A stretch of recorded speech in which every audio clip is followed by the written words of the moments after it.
Africa because Africa is what made Europe rich.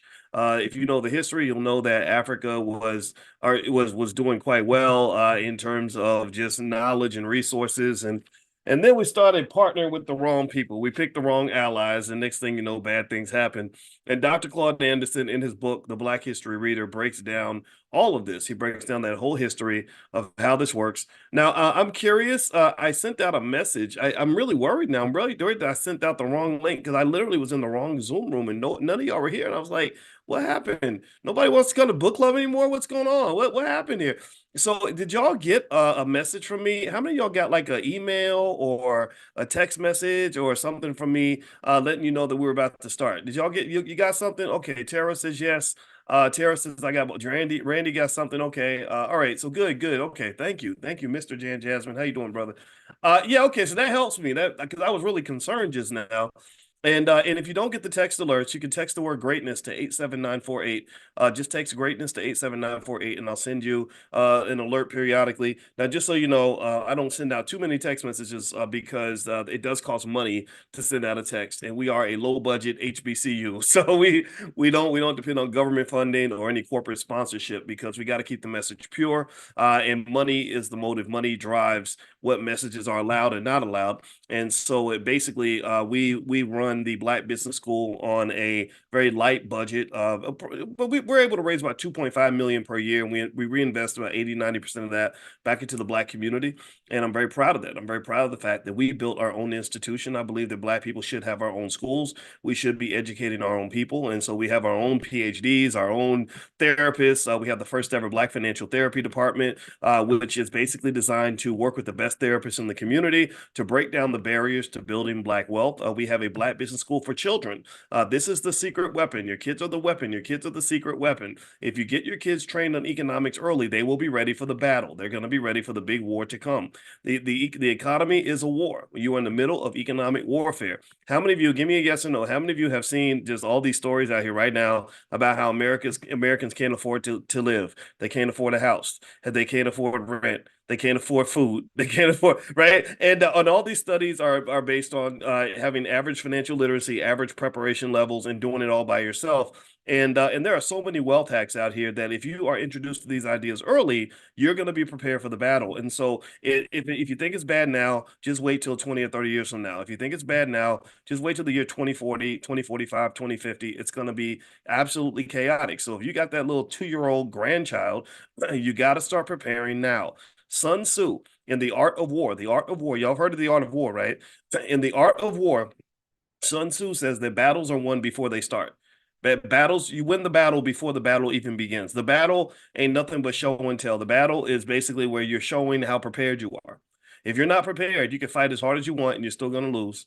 But if you are prepared, you can just go in there and do your thing and do what comes naturally, and you're going to win. So you have to prepare. You have to prepare. You have to prepare. You have to prepare. You have to prepare. Preparation is the key to success. That's the number one statement that our youngest child. If you ask her and you walk up to her and say, "What is the statement that Daddy Boyce says?" And I'm her bonus dad. I taught. Her father is a great guy. He's a wonderful man. And I'm her bonus dad, and so I see her every morning at school. And if you ask her, you say, "What's the number one statement that Boyce repeats to you over and over and over again, like a parakeet?" She would say, "Preparation is the key to success."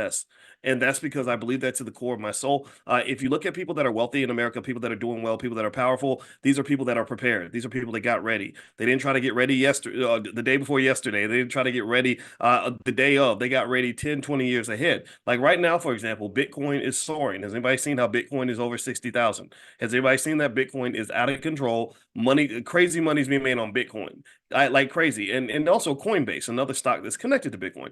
Now I'm gonna ask y'all a simple question. Give me a yes or no if you've heard me repeatedly saying over and over for years, Bitcoin, Bitcoin, Bitcoin, Bitcoin, Bitcoin, Bitcoin, Bitcoin. I'm buying Bitcoin, Bitcoin, Bitcoin, Bitcoin. How many? I mean, you could go back to when Bitcoin was 18,000, and I was saying that. Ain't nothing changed. Ain't a damn thing changed up in here. You know, so some of these things are predictable. Some of these trends are very predictable. And so if you missed it, it's okay. It's okay. You can forgive yourself. Don't beat yourself up. But Lord, I mean, preparation is literally that's the secret sauce. But preparation also requires some element of discipline.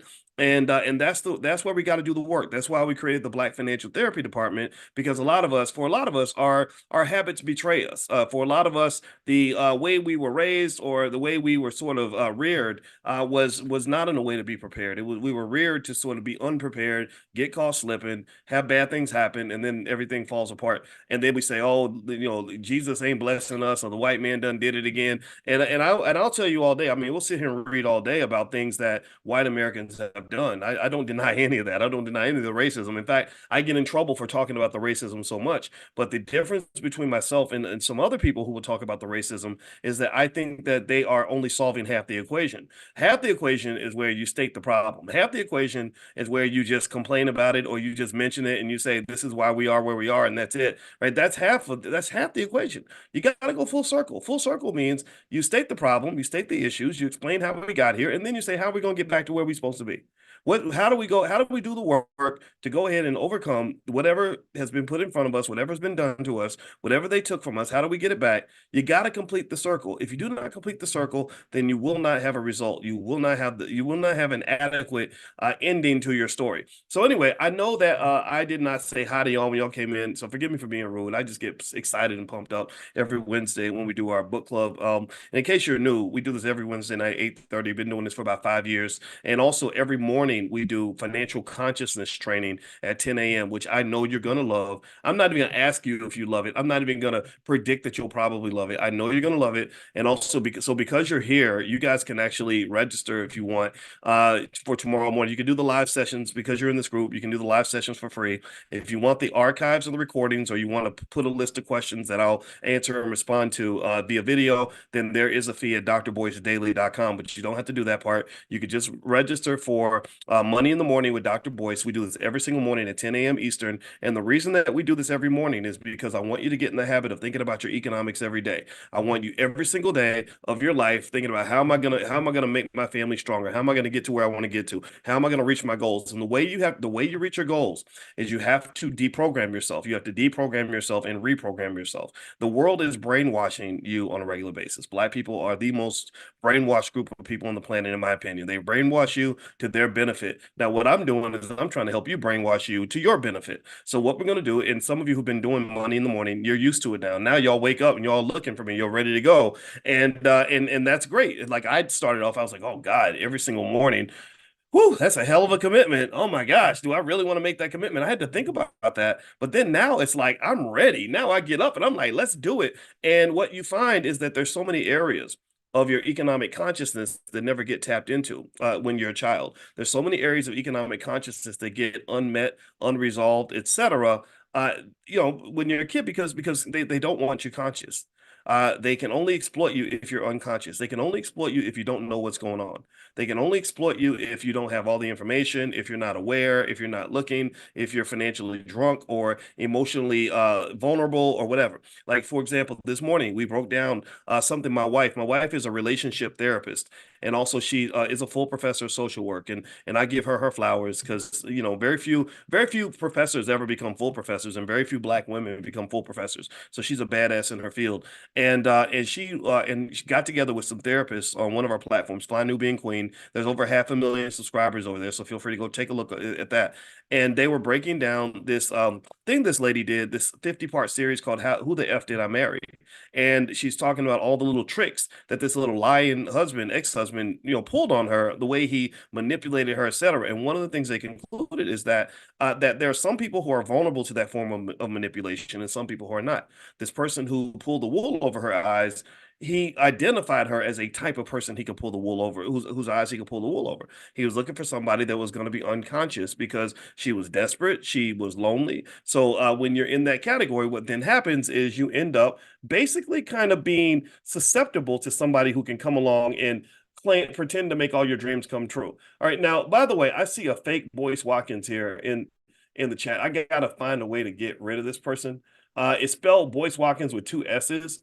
So what I'm going to do is block this Boyce Watkins with two S's. And I want to warn everybody that there's literally, I got to go through and do a clean sweep because there's literally hundreds and hundreds of accounts with my name on it that are fake. And I just want to warn everybody that if you get any personal message from somebody claiming to be me saying, hey, come over here, I'm going to sell you some Bitcoin or something, that's not me. I do not hit people in their DMs. The only DM I slide into is the one that's owned by Dr. Alicia Watkins, if you know what I mean. I'll slide in my wife's DM every single day, but I don't be sliding in nobody else's DM. I don't know creepy stuff. So just be mindful of that. And if you see a fake account, please report that account because I don't want anybody to get harmed. Because what happens is that there are people that will exploit any trust that you build. If they know that people recognize you, then they'll use that, and they've gotten thousands of dollars from people, and I really hate it. So I just have to mention that. All right, so let's start reading. We're reading from Dr. Claude Anderson's book, The Black History Reader. All of his books are at powernomics.com. He has a series of book bundles. He has a whole class you can buy,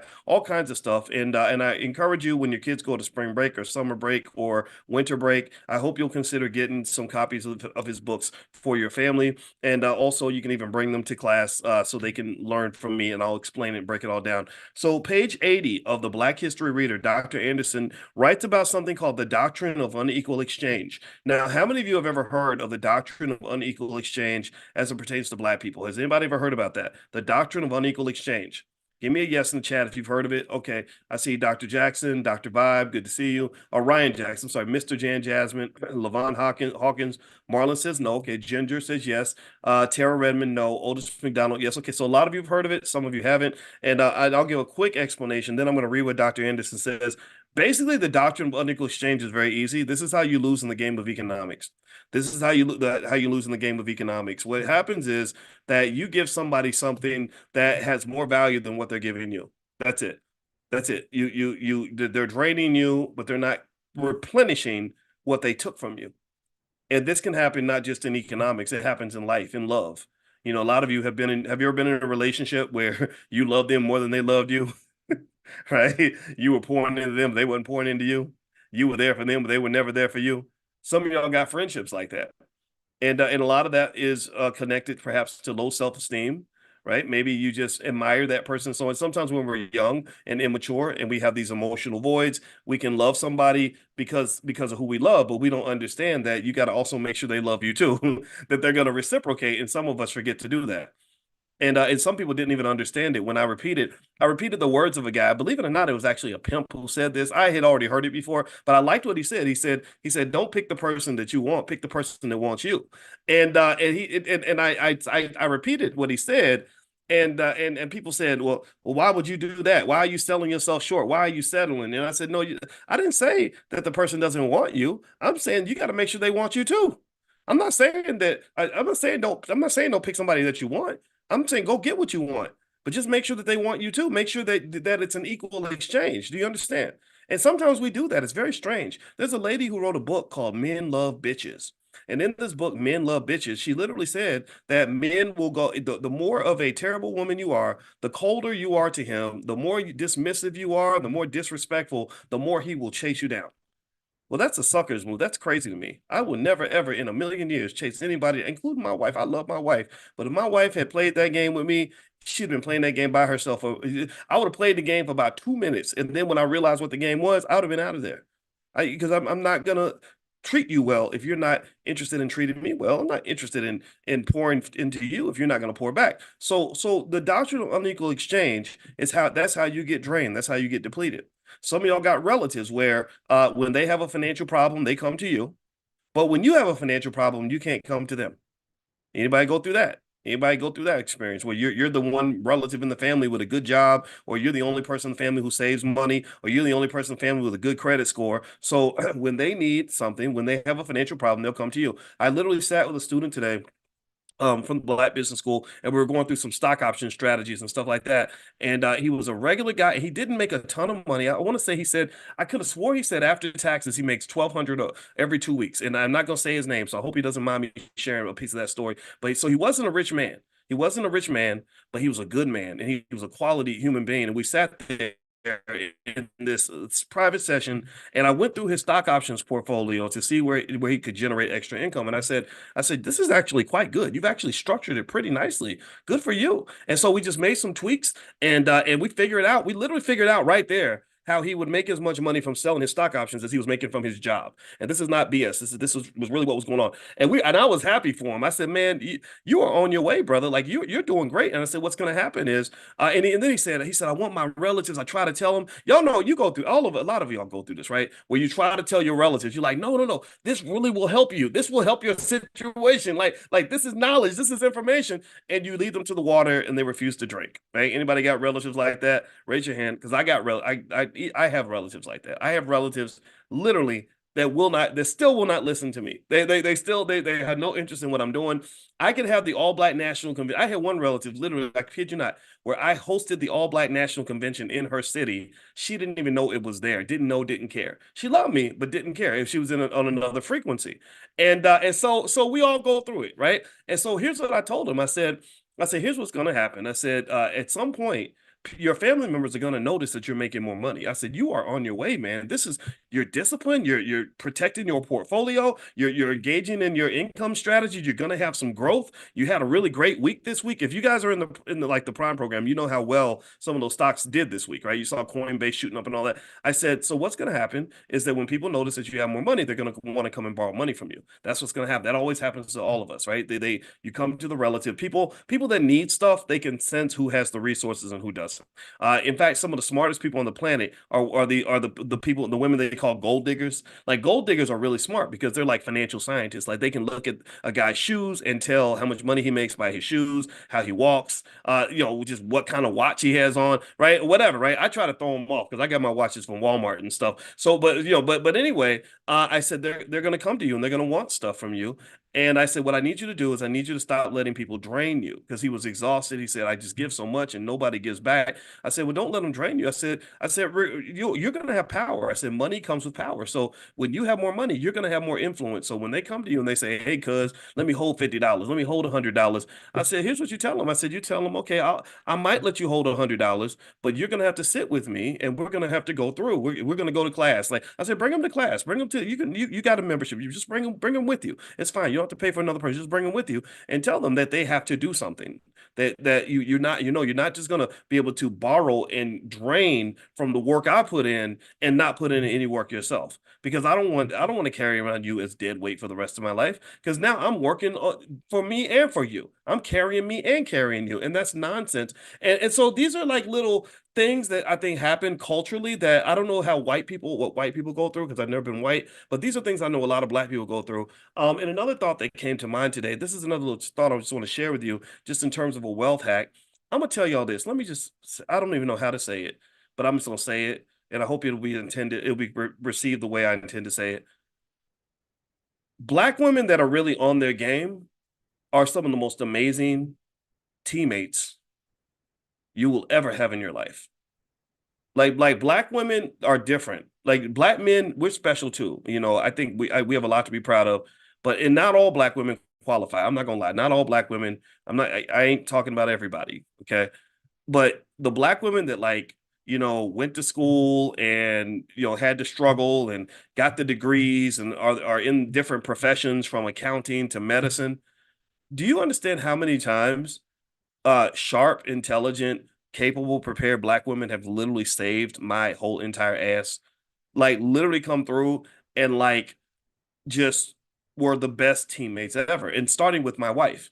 My wife is in that category. My wife is and the thing about it is it's a little bit of a different experience, right? So if you're looking at relationships as I'm the man, I always must dominate, I must tell woman what to do, she must follow my lead no matter what. And you ain't qualified to lead. You know what I'm talking about. Some of these guys ain't qualified to lead a Burger King, but up here trying to lead an intelligent black woman who's got twice as much education and makes twice as much money. That's a difficult situation to negotiate. To be a leader, you have to be prepared to lead on a certain level. And I don't think we have enough conversations about that. I'm just gonna be real about it for a second. I hope it's okay. And I'm kind of going Uncle Boyce a little bit, but this is back to the economics and to get into the key point. The key point is how black women just are not all women.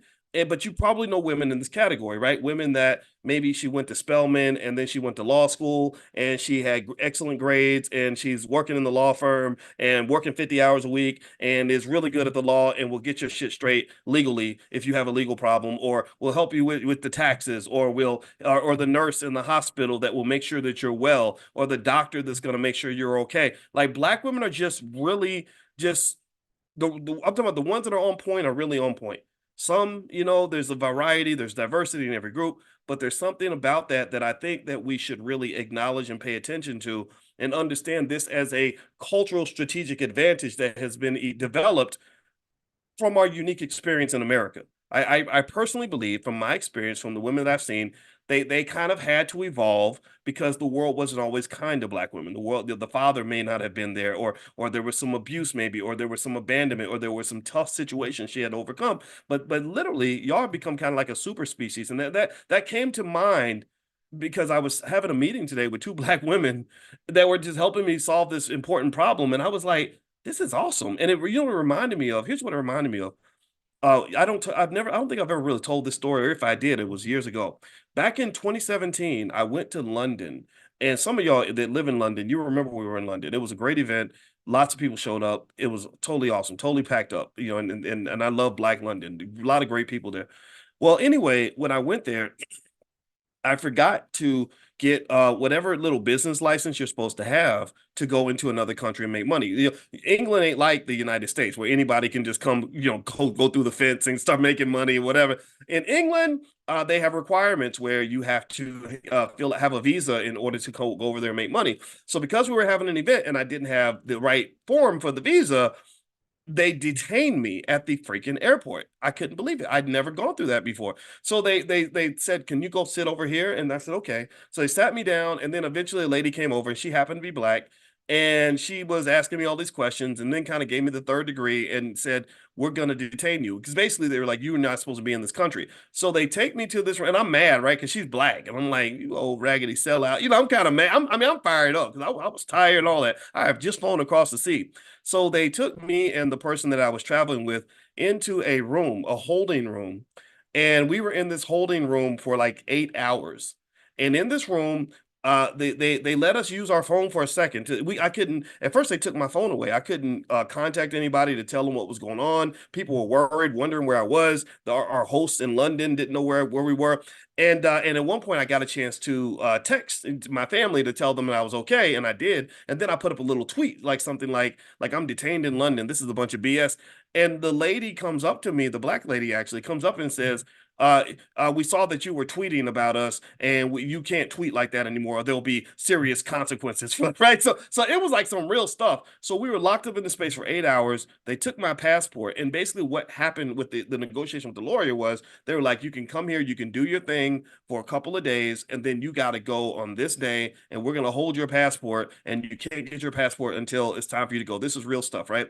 So I was annoyed, but I had a great time in London. So it's kind of a mixed experience. So here's what happened. So on the final day, when I'm coming back, I had to get to the airport. Normally, I get to the airport for an international flight 3 hours early. On this day, I got there 5 hours early because I had to figure out where to go, where to get my passport. I wasn't even on the flight that I was supposed to be on, right? They put me on a different flight. That's how serious it was.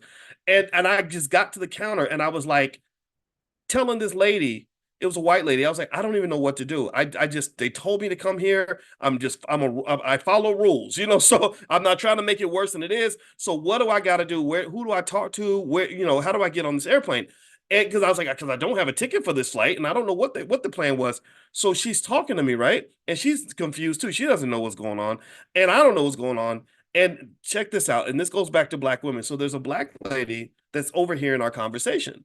And in a very almost motherly, nurturing, protective sort of way, she says, "Don't worry, Sally. I got it. Let's call her Sally or Becky or something, right?" She says, "Becky, I got this." right? So I go over, right? And I'm like, okay, well, thank you. Like the black lady's gonna help take care of me. So she starts punching, and you know how in the airport, y'all are y'all following the story? Is this making sense? I hope I'm not talking crazy right now. And I know y'all didn't expect to hear this whole story, but I think this is a great story to tell in reference to what I was saying. Okay, so you know how the airport people are typing, and you don't know what they're typing on the screen, and they're just typing. She's typing away, and I'm trying to explain. I'm like, well, here's what happened, and then this happened. They took my passport and they told me this, but this is all they said, and I don't know where to go. Blah blah. And then she literally just casually says, "Yeah, I'm sorry that I missed your event. I had to take my son to karate." And I was like, oh, you know who I am. Oh, and she was like, yeah, oh yeah, I'm a very big fan. And she just said it like it was nothing. Like it wasn't like, oh my God, you're Boyce Watkins. It was more like, yeah, we were gonna come to your thing, but we couldn't make it. Just random lady in London. So here's what happened. So I start feeling better in this highly stressful situation because she's really got my back. And then she starts walking me to where I need to go.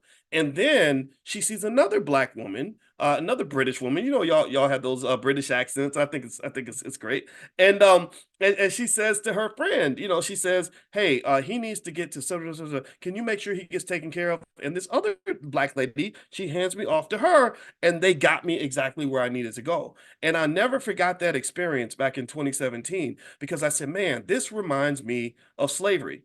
This really reminds me of slavery." And what do I mean by that? Well, it reminds me of slavery because I feel like black women have been saving us for hundreds of years, right? They you know, if you're running away from massa, you know, made massa mad, he coming to kill you, he's coming to whip you, and the black women hide you down in the floor so he can't come get you, you know, or feed you when you hiding in the woods so he don't kill you. You know, that's what it made me think about. It made me think about the fact that starting with my mother, obviously, who chose to give birth to me when everyone told her to get rid of me. They told her to terminate the pregnancy. She chose not to. I just really feel like we as people have to take that time to kind of acknowledge that. So forgive me for going in that direction, but I really think two things. Number one, thank you to those of you that really do sort of have our backs in so many different ways, and I respect and appreciate that. I'll never forget that. Then number two, I really think that we should process the same way you process the way Chinese people are good at karate, or the same way you process the way Indians are good at engineering. We need to process the fact that black women are uniquely capable in many professional endeavors. Now, black men, we're amazing too, right? We tend to dominate in sports and entertainment and comedy, all that, but those become distractions because 99.9% of all black male athletes never make a nickel playing sports. That's why sports is the big distraction. Sports can be great if you understand how to play your position, meaning that a black male athlete that's great in high school is 99.9% likely never to make a penny playing sports. So if he understands, look, sports is part of my journey. Sports is here to teach me life lessons. Playing a sport is going to make me a player in the game of life. That's preparing me for the real big championship, the real competition. That's cool. But if you are with your little 5'8" ass thinking that you're going to be the next LeBron James, but you 5'8", 180 pounds, and you really think you're going to be the next LeBron, and you throw it all to the side, you ain't going to class, you smoking weed and chasing women and getting into ignorant stuff because you think you're going to be in the NBA and that's going to fix your problems. That's a mistake. That's a big problem. Okay. So I'm not anti-sports. I love sports. I played all the sports, but sports is for children for 99.9% of us. And there's a point where you got to stop playing the children's sports and start playing the grown man sport. The grown man sport is it's the sport of cooperative and competitive economics. The grown man sport is how do I take care of these kids and make sure that my children are fed every day. The grown man sport is how do I prepare myself and do the work, get the therapy, read the books, get the knowledge, get the wisdom, get the determination, so that when I show up as a leader in my household, my wife does not have a reason to wonder if I'm qualified for the job. Because I do think, and this is something that I don't know how this will be taken, but I'm going to say it because God is telling me to say it. I don't know if every type of black woman is easy to lead. I don't. She, in many cases, she's been traumatized. The first man she ever loved might not have been there for her. She has had to fight through the world. She's had to be excellent in her professional endeavors. She's had a space in her life where she can't get caught slipping. She's had to be on top of her game. So a person who's typically on top of their game, if you're going to lead a person like that, you kind of have to be on top of your game too. And I think that creates the challenge. That's what triggers insecurities. Like, why are you stressing me out? Well, because she's kind of expecting expecting you to be ready like she's ready, and we are ready. I think as Black men, we can be ready if we take all of the energy and determination we put into playing sports and just say, I'm going to be a competitor in every area of my life. I'm going to understand what it means to be a man. I'm going to understand the importance of personal growth. I'm going to understand what it means to carry the solemn and meaningful responsibility, yet opportunity to lead a household. Then the woman will say, okay, I got a good teammate too. And again, it's not to put it all on men or all on women. I know people get into these gender wars. They like that. They like to see us fighting, and I don't participate in any of that nonsense. But at the same time, I personally think all of us have to do the work, right? And so where women might have to work sometimes, is I've heard some women who are high flying professionally who have to understand that there's a way you kind of have to deal with a man where you can't talk to him the way you might talk to anybody else. You can't talk to me like I'm your girlfriend or like I'm your subordinate. I'm not going to respond well to that. So when I've earned my right to be somewhat of a leader in the household, I expect that to be respected. But at the same time, I think that if you can do the work, learn conflict resolution, learn how to put your ego to the side, you will find that a high quality Black woman by your side would be an excellent teammate in a world where everyone else is economically failing, in a world where everybody else is struggling. I saw something today where there was a guy, I think a lady did a video. It was kind of a snarky, smart alecky video. I don't know if I liked the tone of what she was saying, but there was a truth to it. She said, if you are a Black man making $50,000 a year, you're only bringing home $30,000 after taxes, and then if your rent is $1,500, you got $12,000 left. That's $1,000 a month to pay all your other bills, and so you spend $800 on your other bills. You got $200 or $50 a week to court a woman. How are you going to pull that off? How are you going to do that? Now, I didn't like the tone. I thought it was kind of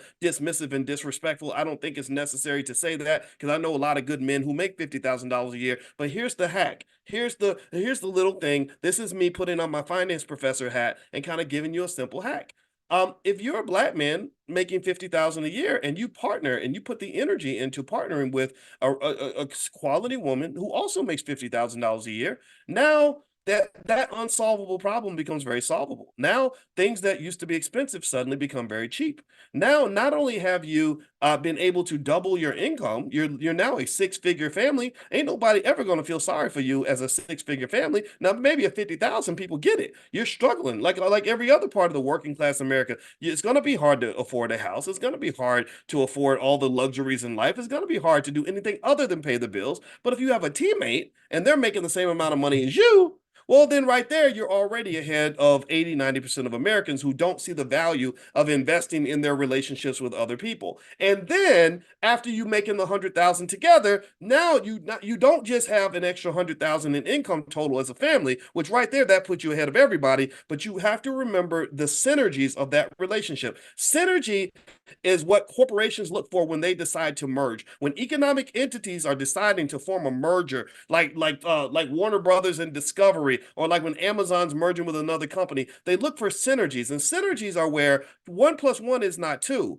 Synergies are where 1+1 equals 4. Okay. And what does that mean? That means that because I'm complimenting you and you're complimenting me, we understand that we're bringing wealth together. And a lot of that wealth has nothing to do with money. We're also sharing resources and responsibilities. We're sharing networks with each other. We're sharing ideas with each other. So I'm sitting there and I'm figuring out a way that where I've invested in my relationship with my wife, and me and my wife have a good interaction. And we're getting along and we're talking and we're sharing ideas and we're saying, gosh, let's figure out how to make this money, or let's figure out how to start this business, or let's take this class together. Here, baby, you go do this. I'm gonna go do that. Let's pull our stuff together, and we together are gonna form this side hustle that'll increase our income by another 30%. Now you're not $100,000 a year couple, you become $130,000 a year couple. Then you become $180,000 a year couple, and then you start accumulating that income into wealth, and then you start really building your empire. So what I would say to you is that I think it's really important that we have to consciously take the moment to acknowledge just what an awesome teammate a high quality, hardworking, intelligent, capable Black woman can be. I can tell you, and I'm biased. I'm very, very biased. Because when I look at my wife, I look at her and I admire her. I see her. She gets up in the morning and goes to the gym, and it's not like regular work. I go to like Planet Fitness and I just do like the little easy workout. I'm on the treadmill reading the emails and stuff, right? She's in there like boot camping it, right? She's a tough lady, right? They run in, they bark, get up, go run, blah, blah, right? So that's what she's doing. I don't do that, right?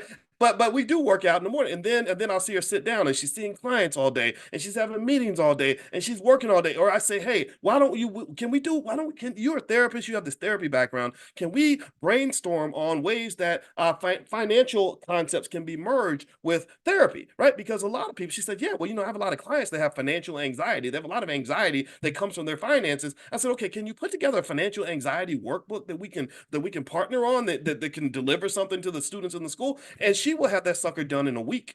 Like, she understands the assignment. She is on it. She is absolutely on it. So it's interesting because she's a strong personality. So on the surface, it looks like she's not easy to lead, right? Like, she's got her own mind. She wants to do her own thing, etc. But when I say, okay, here's the plan, when I show up with a clear vision and a clear plan for the family, she's like, okay, got it.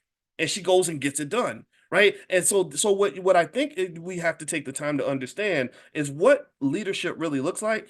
I saw a man that really described leadership of a family to mean that if I say do it, you just gonna do it.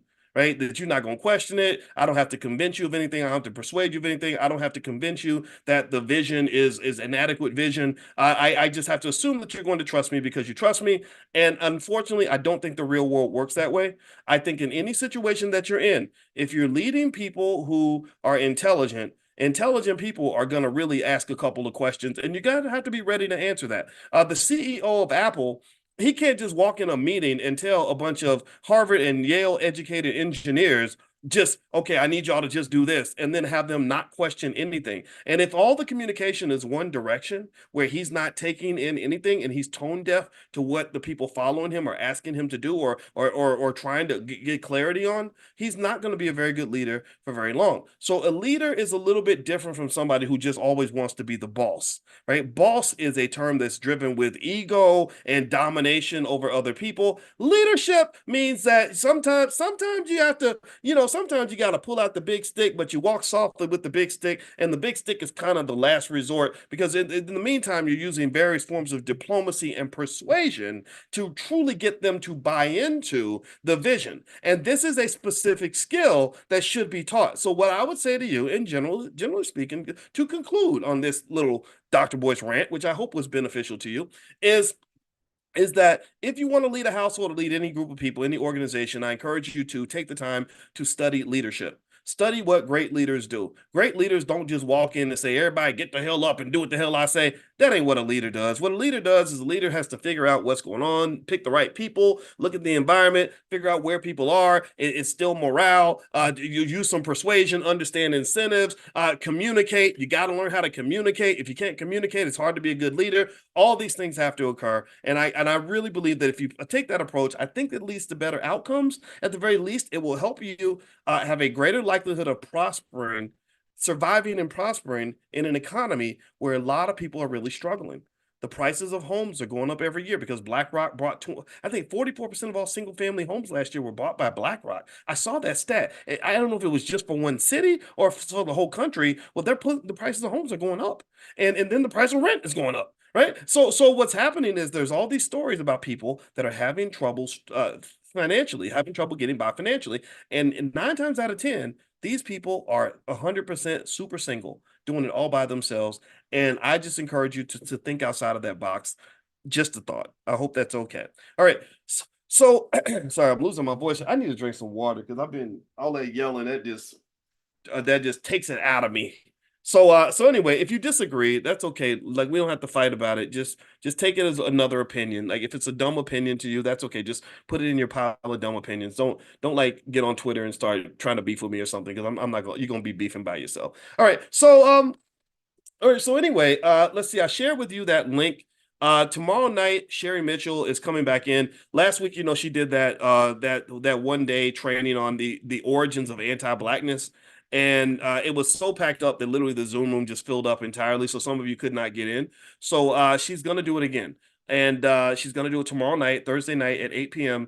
and it's free for everybody that's in this room. So there's the link I just gave you. And on that link, you'll also see a link to join the Money in the Morning sessions if you'd like to join us in the morning. So in the Black Business School, we pretty much have something for you every single day. Like I literally believe, at least from an economic standpoint, we completely replaced the school system. like literally, if there was a kid who was literally coming listening to me talk about economics every morning, they would know more about economics by the age of 12 than 99.9% of all master's degree students. I guarantee you, I know this. This is what I do. This is my superpower. So that's available to you. So feel free to join. Keep those links. All right, so let me read this, and I'm gonna take one moment of silence to calm down and drink some water. So I hope that's okay. Give me 1 second.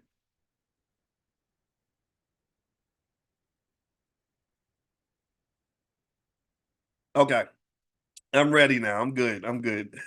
Kim said, "Calm down, Doctor Boyce. Calm down." And by the way, I don't know if you guys know, you may or may not know about the stock option summit that we're doing in LA, April 19th. If you text the word money to 87948, I'll send you the link to join the summit. Text money to 87948. And then also the All Black National Convention is going to be in Chicago, right outside of Chicago in Lombard, Illinois. You can also, again, if you're on that list, if you text money to 87948, I'll see you the link to that too. Or you can go to allblacknationalconvention.com. All right. So question 25 on page 80 of the Black History Reader is this. He says, what is the doctrine of unequal exchange, and is it still being applied to the Black race?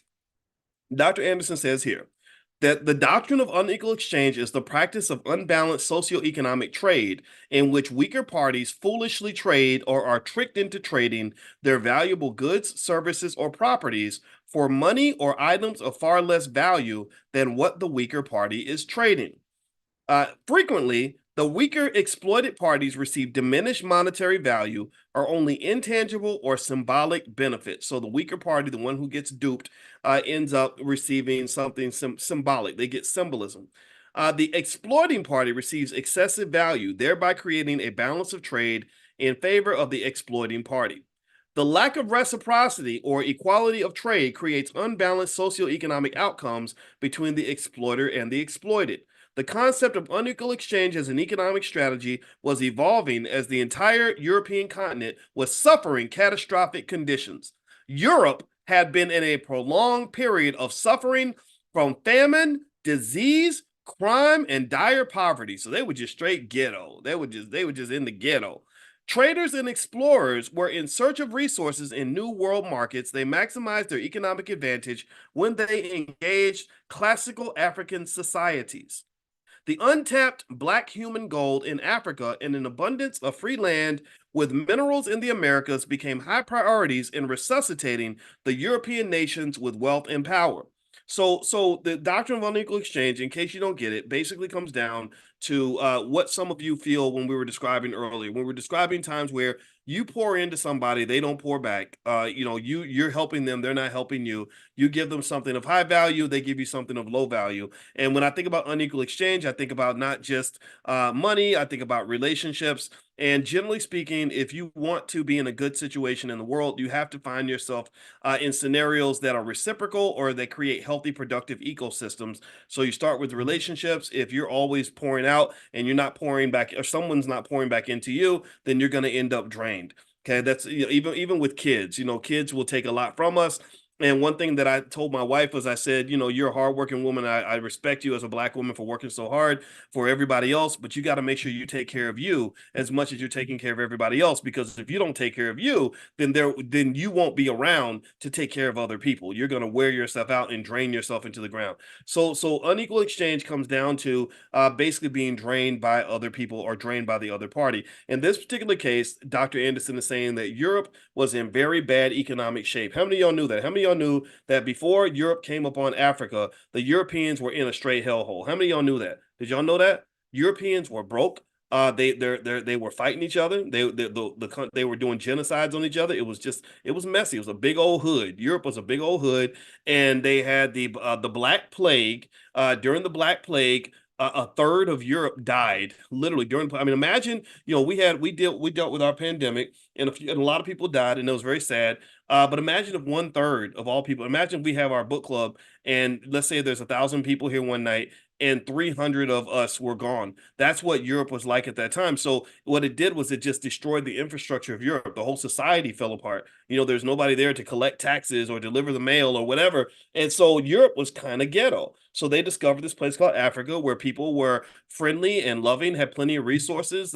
They treated each other relatively well. Of course, you had warring tribes. You've always had war, but for the most part, they had lots of resources and they had a lot of trust because they hadn't been traumatized by centuries of war. So they hadn't spent as much time developing weapons to kill people. Why would we just want to go around killing everybody? We're trying to find ways to live, right? So effectively, they're like a Dylan Roof when he walked into that black church, where he walked in that church and everybody in the church is filled with love and they're welcoming him in. They want to give him a hug, and he's got some other things on his mind. He comes in, I think it was Dylan Roof. I think that was his name. Maybe I got it wrong. But the guy that went up in that church and he was able to harm them because they weren't ready for war. Who goes to church thinking that you might have to shoot somebody that day? So it was just basically a difference in expectations, and that's one of the reasons, in my view, why Africans were harmed so badly. So it says here that the untapped black human gold in Africa and an abundance of free land with minerals in the Americas became high priorities in resuscitating the European nations with wealth and power. So Europe was on the come up when they found Africa. That's where they got the money. Let's see here. Okay, so European slave traders could purchase black human beings in Africa for trinkets, but made huge profits, typically 1,500%. This is why I love Dr. Anderson. He gives you those direct receipts. They made exactly 1,500% when they resold them as slaves in America. The slave trade and the doctrine of unequal exchange created a balance of trade in favor of European countries, the exploiting parties. It infused capital into European nations and gave them massive wealth. The African continent, with its various tribes, had not yet been divided into different nations by European powers. The entire African continent became an exploited party in an exchange in which human and mineral resources were being traded for cheap trinkets, colored cloth, Bibles, and valueless symbols. The historical consequence of the practice of the doctrine of unequal exchange left the African continent and its black population exploited, impoverished, and powerless even today in the 21st century. After Columbus's so-called discovery of America, European nations began to realize that their socioeconomic salvation could be the commercial enslavement of African blacks. So you became a raw material.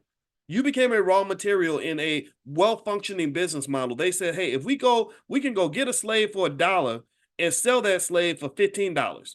Basically, not for $1, but let's say $100 and get 1,500, whatever the numbers were at that time, at 1,500% ROI. So basically, that became the business model. So you became the commodity, you became the capital. And this is still true to this day. This is still true for this day. Black bodies are still trillion-dollar human capital. Black bodies are still valuable. They just give you a cut of the money, so you don't think that you're slaves anymore. You think that you're free because you don't understand that even a slave can be paid. There's nothing about being a slave that says you don't get compensated. Even the slaves in 1750 got some sort of compensation. They got food and water and a place to live. So you could even argue that they were compensated. That's what they said about college athletes.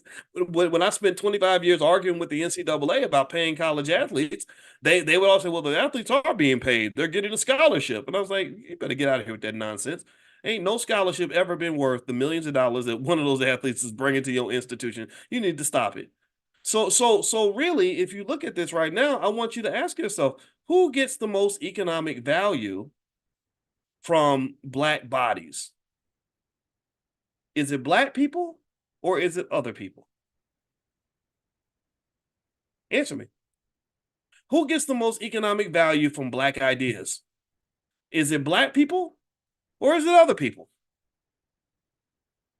Who gets the most economic value from black creativity? Is it black people or is it other people? Who best monetizes black people's attention and massive consumption of entertainment? Is it black people or is it other people? Who's making money when you sitting there scrolling through Facebook and Instagram all day long? Is your last name Zuckerberg? Are you one of the Bergs or one of the Steins? Are you getting that money or somebody else getting that money? When a rapper puts out a hit album, is the black community seeing a windfall of profits from all this music that's being sold around the world? When a black athlete is dunking a basketball, is the whole black community on the come up, or is there maybe one family that's being hooked up?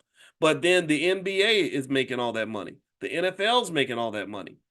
When a black man goes to prison, who gets paid from that? Well, somebody's making money because they got him in prison now, taking his labor and doing a $30 an hour job for $1 a day. That's the game.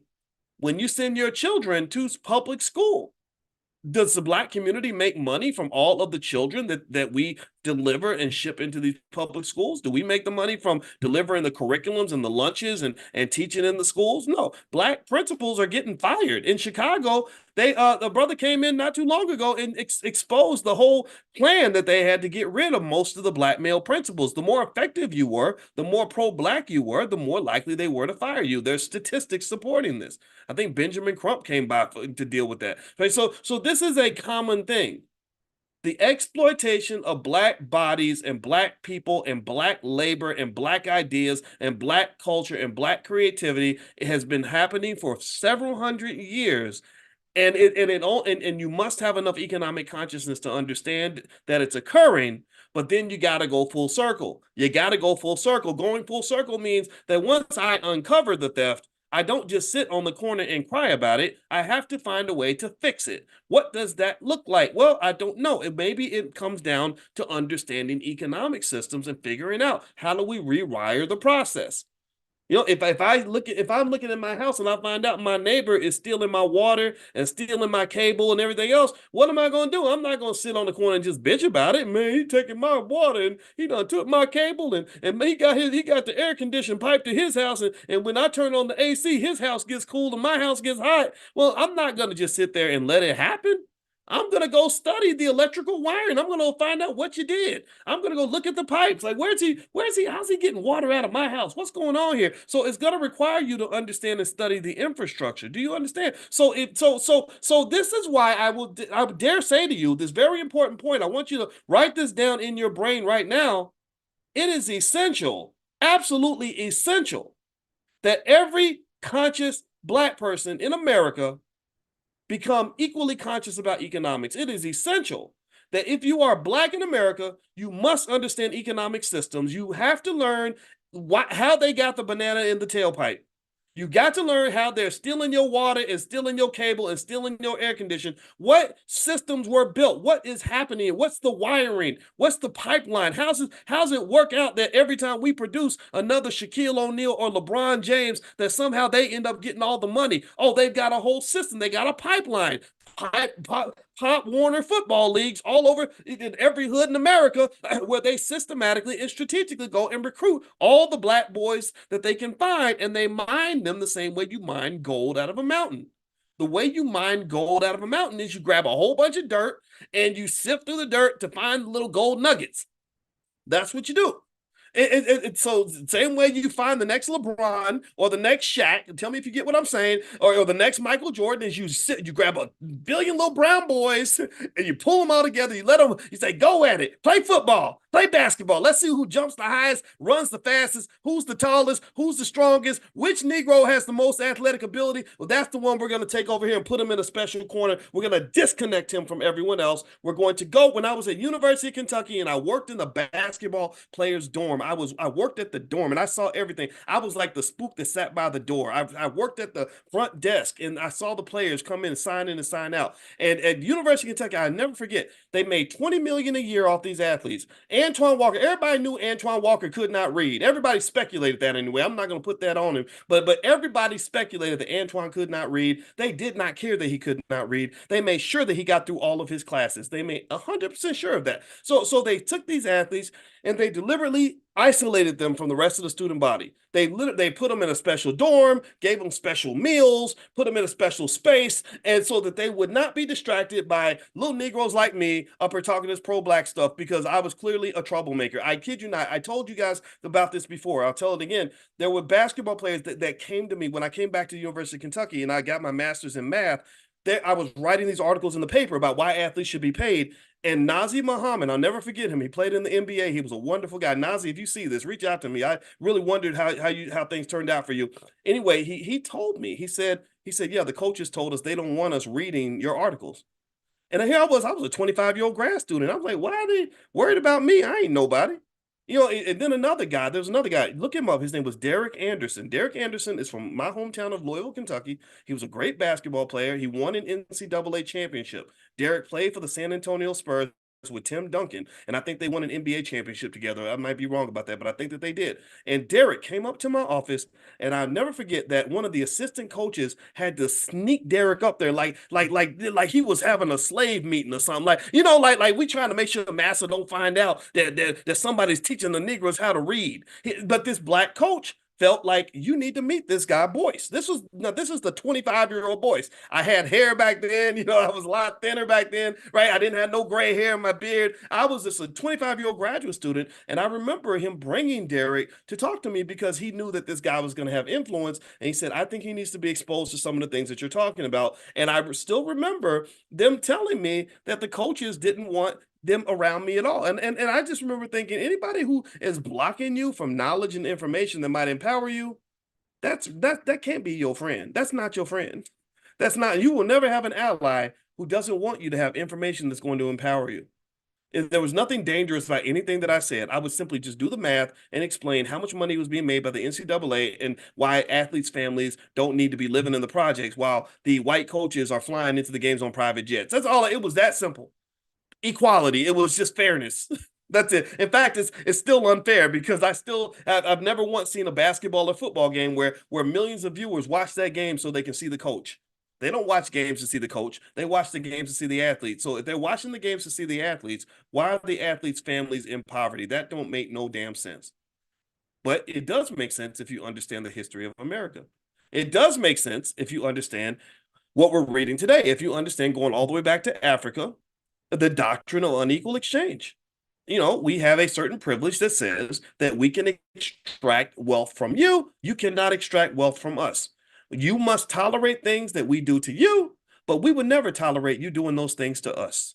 You're going to do all the work. We're going to get the benefits. We might leave you a couple of crumbs just to keep you happy. That is why Dr. Claude Anderson's one of his best books ever, which is a book everyone should read, is called Black Labor, White Wealth.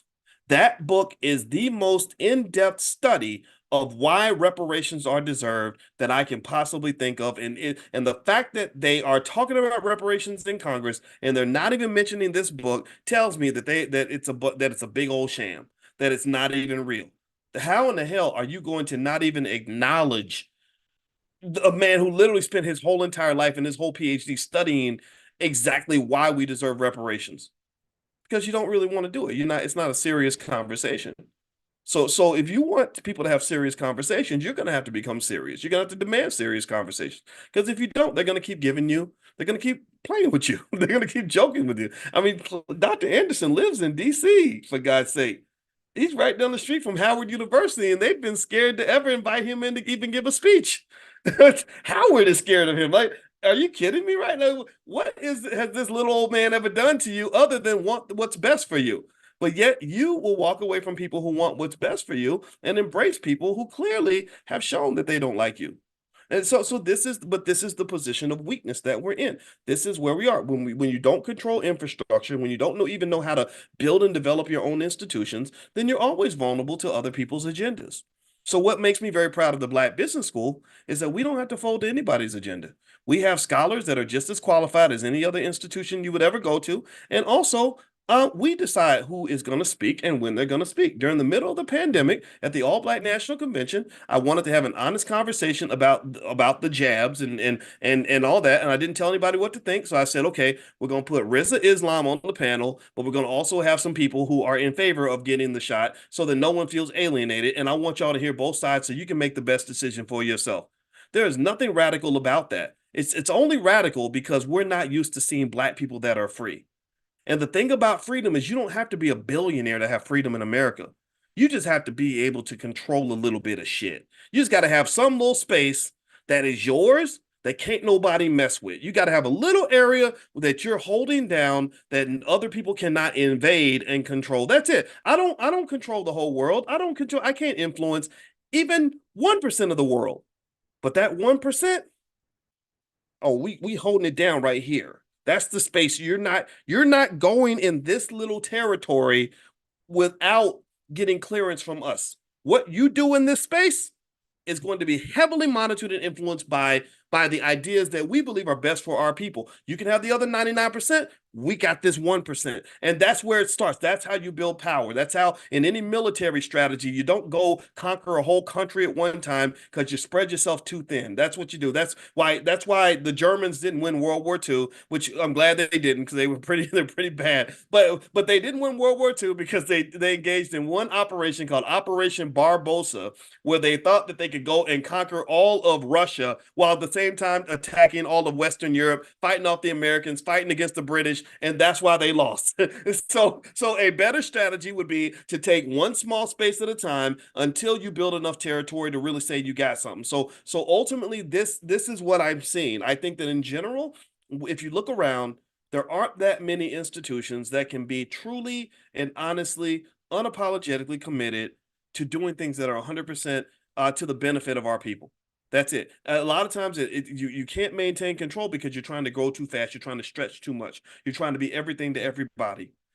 We should by now we damn should have had a big old black professional sports league by now. All these millionaire athletes you got, all these athletes with 300 million, $400 million contracts and media connections and banking connections and all corporate connections, and you telling me you can't start a sports league?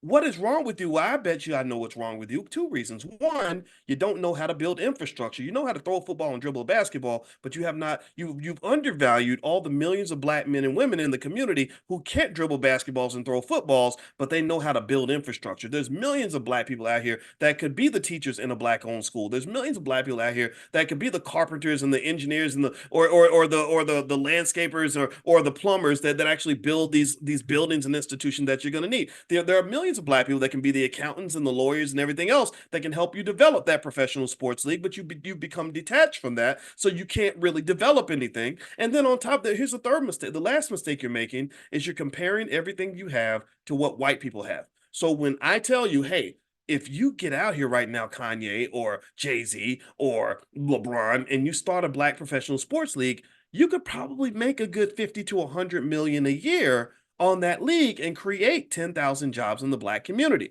Well, if the first thing you do is take that 50, 80, let's say 80 million, you take that $80 million number and you then look over and you compare it to what the white folks make in the NFL, well, that 80 million is going to look very tiny. You're going to be like, well, why would I want to be associated with this little rinky dink thing over here when I could be associated with the big show, right? But you don't understand that it took them 100 years to build the NFL into what it is right now. By making 80 million in your first couple of years, you are a good 2 decades ahead of the NFL. The NFL was raggedy in its first decade. The NFL was garbage. You literally, they started with an embryo. You'll be starting with a 4-year-old. But you don't value the 4-year-old because you're comparing the 4-year-old to a full-grown man. Do y'all understand what I'm saying? You can't compare a 4-year-old child to a full-grown man. That comparison will never work. When Shaquille O'Neal was 4, I'm much bigger now than Shaq was when he was in kindergarten. So if you have such little vision, if your vision is so limited that you literally are trying to compare a 4-year-old institution to a full-grown institution, then there's no hope for you. There's no hope for you. So ultimately, this whole doctrine of unequal exchange gets perpetuated because we don't have anybody that plants seeds. You got to plant seeds in order to grow something big, but you can't really spend time planting seeds if you're spending time plowing the fields for white folks. If you out here working harder for Jerry Jones than you work for yourself, then you're gonna get it wrong. And somebody mentioned Ice Cube. Yeah, Ice Cube is absolutely doing that. That's why Ice Cube and I are friends. Ice Cube is doing that. Ice Cube is a visionary in the sense that his Big Three League is awesome. I love it. I have nothing against it. I think it's great. And then also the second piece, and because I did talk to him a bunch of times during his political run and what he was trying to do politically. Um, he also understood the importance of teamwork and partnerships. Ice Cube, I don't know if it's a coincidence, but one thing, if you think about Ice Cube as an artist, he represents the West Coast. And the West Coast is all about gang affiliations and about teamwork. And gangs are not always a terrible thing. I told you all that economics is a team sport. Economics is about gang affiliations. Economics is about understanding that you ain't supposed to do it all by yourself. Economics is not about rugged individualism. Most of the greatest economic champions and the greatest economic power structures in America and around the world are scenarios where people became gang affiliated. Apple Computer is nothing but an economic gang. They do what gangs do. They have a rules, codes of conduct, expectations of behavior. They wear the same little logos. They kind of pledge to the same ideas and flags and core values, and they go out here and they go out and create two, three, $4 trillion worth of economic value together. So ultimately, I think the reason Ice Cube succeeded at what he did, I consider everything he did in basketball and with politics to be successful, is that one thing Ice Cube did that impressed me when I first read his contract with Black America is that it wasn't just him as Ice Cube in some sort of ego-driven rant, sort of claiming that because he's a great rapper, he's supposed to be a black leader. He played his position. He formed a football team and said, okay, maybe I can be the team captain, but I also know that in order to form a football team, I'm going to need a quarterback. I'm going to need a wide receiver. I'm going to need a running back. I'm going to need a coach. I'm going to need a defensive back. I'm going to need different players on the team. So when I read through the contract of Black America, which is a really great document, I think everybody should take a look at it. He literally is referencing all these people that really know what they're talking about. He said, okay, we're going to talk about criminal justice. I'm going to get some criminal justice experts and get them to weigh in. When he want to talk about economics or politics, like he came to me and we were talking and it was great. It's like, yeah, okay, so now not only are you one of my favorite rappers, but you also a smart man. I respect smart people. And he also understands military strategy, right? So ultimately, I think as Black people, I think that really encouraging ourselves to be more strategic than just always being the emotional will lead to more respect from the world. I think that generally we underplay ourselves because we're not ready to really go in there and fight. We're not ready to really go in there and make a plan. We kind of feel like the only plan is to wait for white people to make a plan for us, in which case you are pretty much positioning yourself as a white supremacist. How many times do you see Black people who can crap on somebody else's plan but have no plan of their own? Their only plan was to crap on somebody else's plan. We call them the Negro naysayers. The Negro naysayers, they find a problem with every solution. Well, why is that? Well, because it's easier to destroy than it is to build. It's easier to criticize than it is to correct. It's easier to deflate something than it is to fill it up or build something better and new. So in many cases, when you talk to people and you say, okay, well, you don't like what I'm doing, you don't like this whole black wealth thing, you think it's nonsense. Well, what's the better plan? What's going to really work for us? And 9 times out of 10, it leads back to, well, we just need white people to do X, Y, Z. We need to tell white people that they wrong. White people, it ain't no competition, ain't no battle, ain't no game ever been won by telling the other team that they're wrong by scoring so many points on you. They're going to laugh in your face. They're not going to respect you. And Dr. Anderson is very blunt about this. He says that one of the sources of hatred for black people is that they don't respect you for being weak. They look at you and they're like, "Oh my God, your women act like little girls, and your whole community like you'll just let anybody make you a slave just so you can live." But your quality of life is garbage. You're a slave for God's sake. There should be a point where you say, "I'd rather be dead than to let you enslave me," and that's not part of our culture. We don't do that. And where does it come from? Well, it comes from the slave mentality. We're brainwashed to think that. A lot of us are like, well, I'm just gonna wait for mines in the by and by. I'm just gonna survive through this life, and I'm gonna get my rewards in heaven. In heaven, it ain't heaven, it's heaven. When we get to heaven, I'm gonna get my rewards for being a good slave when I go to heaven. No, that's nonsense. His heaven is right here. Your heaven is the figment of your imagination that you think is going to occur after you're dead, even though you have no proof that that's actually what's going to happen. Not to say it's bad. I'm not making fun of your vision of heaven, but really, like, I'm not waiting till we get to heaven. I'm going to fight right now. All right, so let me keep reading here. So he says on page let's see, let's go to okay, here we go. Page 80 in the Black History Reader, Dr. Anderson says, the untapped black human gold in Africa and an abundance of free land with minerals in the Americas became high priorities in resuscitating the European nations with wealth and power. European slave traders could purchase black human beings in Africa for trinkets, but made huge profits, typically 1,500%, when they resold them as slaves in America. The slave trade and the doctrine of unequal exchange created a balance of trade in favor of European countries, the exploiting parties. It infused capital into European nations and gave them massive wealth. In the African continent, with its various tribes, had not yet been divided into different nations by European powers. The entire African continent became an exploited party in an exchange in which human and mineral resources were being traded for cheap trinkets, colored cloth, Bibles, and valueless symbols. The historical consequence of the practice of the doctrine of unequal exchange left the African continent and its black population exploited, impoverished, and powerless, even today in the 21st century. After Columbus's so-called discovery of the Americas, Europeans began to realize that their socioeconomic salvation could be the commercial enslavement of African blacks. They could see that not only were there enormous profits to be reaped from the slave trade itself, but huge profits could also be realized from owning and processing the slave-made material goods. So the slaves themselves generated money, but the labor from the slaves generated money. So your body made money and your work made money. All those things. So this is important to understand. So let's see here. Europe was poised for slavery to become the cornerstone for worldwide socioeconomic development. A massive number of trading companies emerged. So this is capitalism. This is the dark side of capitalism. A massive number of trading companies emerged with the intent of trading with African native chiefs who would sell members of their own tribes. African chiefs or tribal potentates who unwittingly engaged in the providing of human capital for slave trading were ignorant of the long-range consequences of their acts. They did not foresee the system of physical and psychological exploitation that the European countries were creating around a sense of white communal solidarity and systematic debasement of black people. So this is interesting. So this feeds into another debate, right? When people talk about what were they thinking when they sold other black people. And I would say definitely in Africa, being black is not something that automatically unifies people because everybody's black, right? So if I'm in one tribe, you're in another tribe, then I don't like you, and I say, here, I'm going to I won the battle against you, so I'm going to sell you.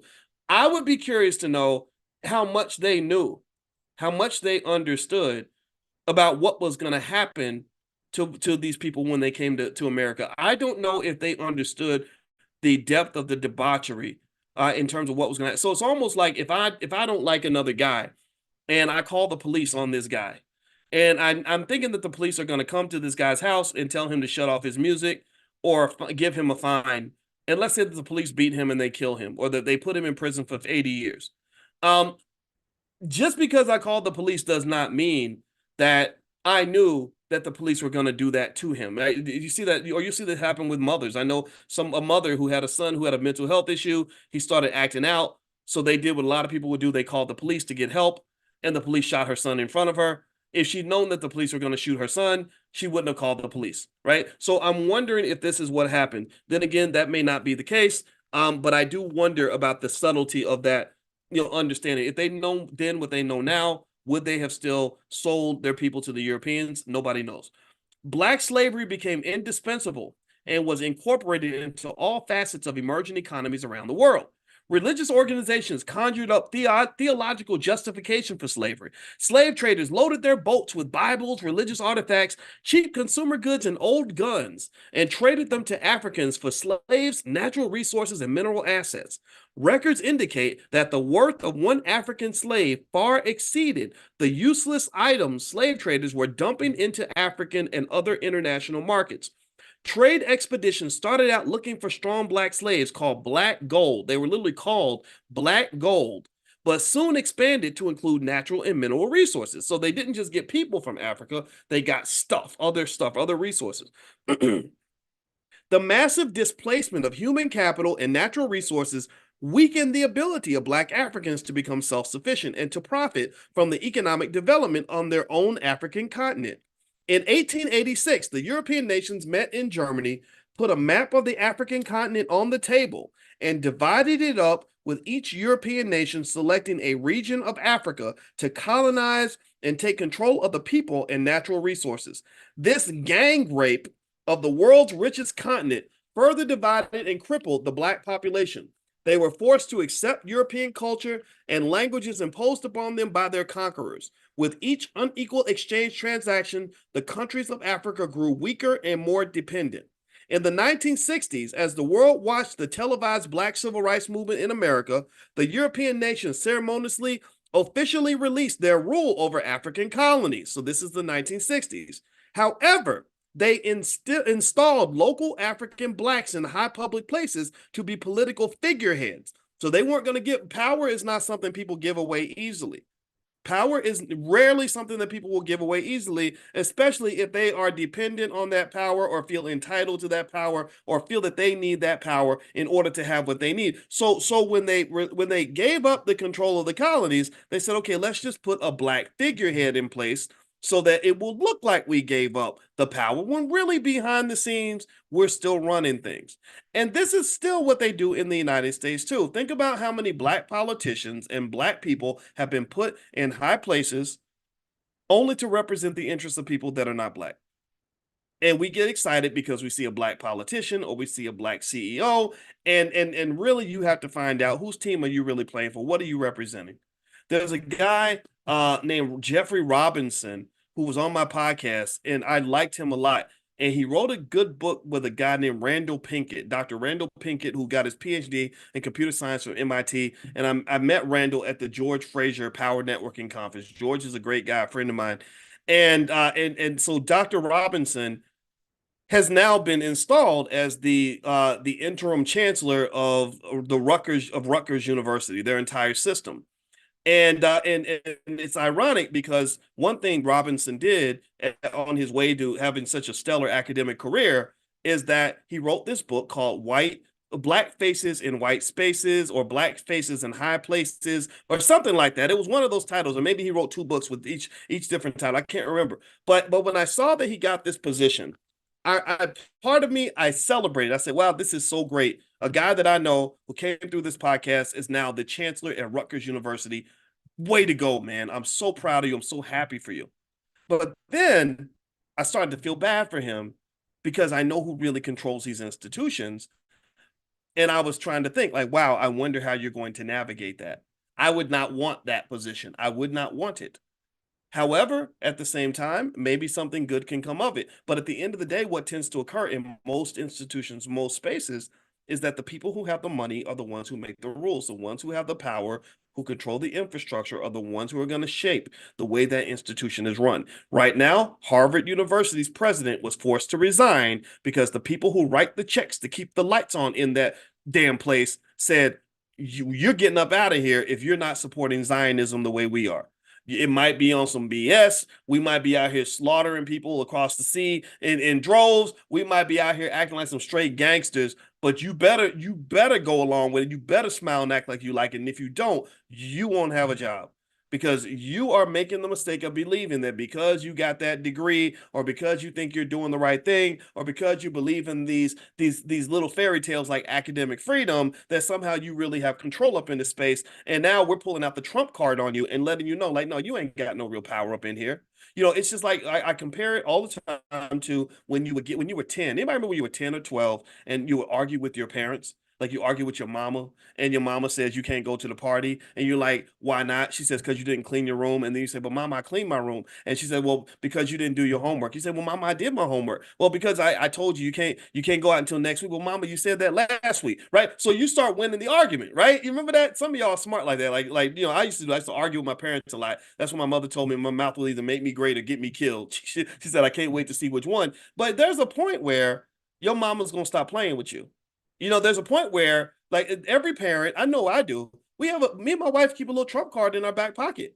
And the trump card is one where we basically say, yeah, well, when we finish playing this game with you, like right now, we're going to let you think that this is an even conversation. We're going to let you think that you have some authority here, and that if you have the best argument that you're going to win. We're going to let you live in the illusion that you could possibly win this argument. But once you really start winning, what happens? What happens when you start winning the argument with your mama? What does she say? She says, because I said so. You're going to stay home because I said so. Or I bet not say it one more time. I bet not hear another word out of your mouth, right? And you get pissed, you get mad because what she's doing is she's hitting you with the realization that any sort of perception of equality that you might have possibly mustered in your little 12-year-old brain was just a freaking illusion. Because you were too immature to understand that your parents have the power in that house because they pay the damn bills. And until you pay the bills in your own house, this is something I had to learn the hard way, is until I got to the point where I could pay the bills in my house, I wasn't controlling nothing. I don't control nothing in another man's house, even if that other man is my daddy. So, black people, black faces in high places, black people who get special promotions to really important positions where you say, "Look, mama, I made it. Look at how special I am."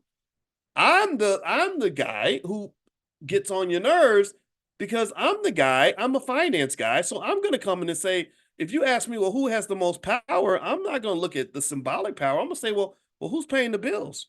Who's writing the checks? Who keeps the lights on? Because that's the person who has the power. It's not you're a figurehead.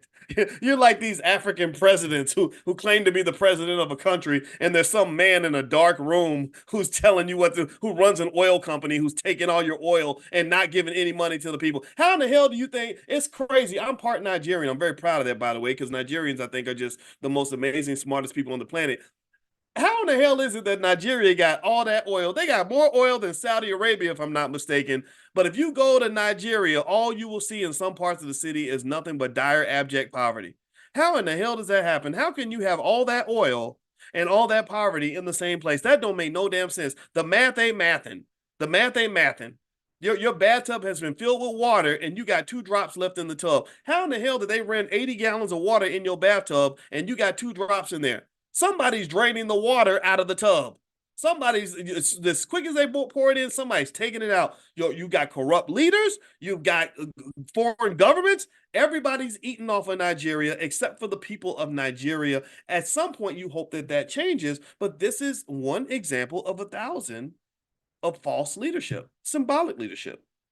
Because I don't believe the appointed leaders are the ones who are actually running that country. I think the people that run this world are the people that got the money and got the guns. The money and the guns. That's it. Money and the guns. And if you got the money, you need more guns to protect your money. That's how it works. Guyana, I was in Guyana. My wife and I did. My wife got a fellowship and she was teaching in Guyana for a semester. I went with her because I was not going to let my woman go to a third world country by herself. So I went with her with the kids and everything. And this was when we first got together and I wasn't the bonus dad yet. We were still dating. So it was an interesting trip. I'm learning a new country, learning a new relationship. These kids are trying to get used to this new guy. It took a lot of leadership skill, very soft leadership skills to be able to get the kids on board. And now I'm happy to say that I have a special relationship with all of them and it worked out great. But at that time, it was a lot of work. And so I was in Guyana, and during the time where I was in Guyana, first off, the country's infrastructure was very, very weak. They don't even have a hotel near the airport. That was weird. I've never been to a place where they didn't have at least one hotel near the airport. The roads were very rocky. They opened a Burger King, and that was like a really big deal in the city because they opened a Burger King. That's how so Ghana was still trying to sort of get it together. Well, then they suddenly discovered oil, and Guyana suddenly went from being a very poor country to becoming one of the fastest growing economies on the freaking planet. I think they were last year, if I'm not mistaken, I believe they were the number one or number two fastest growing economy on Earth. So now they've got all this oil and they're getting all this attention from all these other countries, all these other companies, ExxonMobil and Shell, and all these companies are looking into Guyana so they can help them drill this oil. And so they're in this weird, really interesting spot. They went from being the overweight, ugly girl that nobody wanted to date to suddenly becoming Miss America. So now all the predators are lurking, trying to get a piece of that, trying to get connected to that. Right? That's what they're doing. They're like, oh, Guyana, let's go to Guyana. That's a great place, right? So the part of the benefit is that the country is getting a lot of infrastructure, better roads, all that, right? So that companies can come through and go get the oil and pull it out and drive it in the trucks and all that. But then now they also run into these other problems that come with having lots of resources. That you got a country next door called Venezuela, and Venezuela's like, wait a minute, yo, that land over that territory, which happens to be right where the oil's at, but you know that really belongs to us, right? You know that's really ours. We only let you have it because we didn't want it, but now there's oil there, so now we want. Now we're gonna come back and get some of that. And so Venezuela, it has a big, strong army where they can beat up Guyana. Last time I checked, their army was much stronger than Guyana's army. So now Guyana has a new problem, which comes from the fact that economics is competitive, economics is gang affiliated, economics is war. So their new problem is, wait, we need some protection. So either they're going to have to spend money building up their army, getting the guns to go with the money, or they're going to have to go get a partner like the United States and say, hey, yo, if we let you come and take some of this oil, will you protect us like a pimp? That's what pimps do. Pimps say, I will protect you as long as you let me come get some of that money. Right. And this is the way these economic relationships work. The people that tend to run the world, I don't care what nobody says. I don't care how much people talk about the illusions of equality and fairness and equity and all that. All that's fun and good until until the rubber really meets the road. And at that point, the people who really control things are the ones who have the money and who have the guns. So just keep that in mind. So until black people get at least money, and eventually when we get money, we're going to have guns too. Until we get money, we won't have any power. You have symbolic power. They place your little black butt at the top of some institution and make you feel like you're the boss. And then the minute you get disruptive or you get out of line or you try to steer the ship in a different direction, that's when they remove you and they put some other person in your place who does exactly what they tell them to, who does what they're told. That's why Harvard president Claudine Gay, and a distinguished scholar, who I'm sure who worked very, very hard in school to become president of Harvard. That's really hard to do. When she got a little bit out of line, the people with the real power removed her and said, "Oh, we need somebody else. We can get another black person. That's okay. We might consider that, but just for cosmetic reasons. But as long as that new person understands who's really in control up in here." So on the flip side, this presents an opportunity and makes the world very simple. If you want power and you want freedom and you are black, you must have money. You don't have to have all the money. You just have to have enough money to pick your territory and say, this is going to be mine. Economic freedom does not mean that I am controlling other people. It does not mean I'm exploiting other people. It does not mean I'm controlling all the territory. Economic freedom just means I got my little corner of the world where they can't come up in here with no BS. In my house, nobody is for sale. My children are not for sale. My wife is not for sale. I am not for sale. Our time is not for sale. Our energy is not for sale. We can sit in our little house and do what we do and be perfectly fine because we have enough resources in place to protect and defend financial knowledge, having a financial plan, putting together a financial strategy, working together as a group, understanding the vast economic power that the black family entails that is completely overlooked. But in a world full of individuals, individualism will destroy you.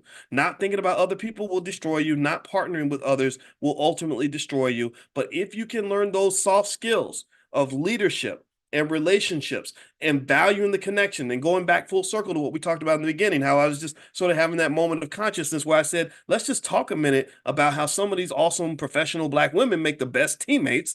If I'm struggling financially, I'm gonna tell you, I'm gonna be honest with you. If I'm struggling financially and I'm a man whose ego is intact, and there's like some awesome, attractive woman who also has a great job and is making good money that wants to partner with me and build a family with me. That's an opportunity for you. And again, I can't talk to the guys who can only think as far as their penis is. But I think generally speaking, if you're trying to really do well in this very competitive, very difficult economy, get a good teammate. That'll make a big difference for you.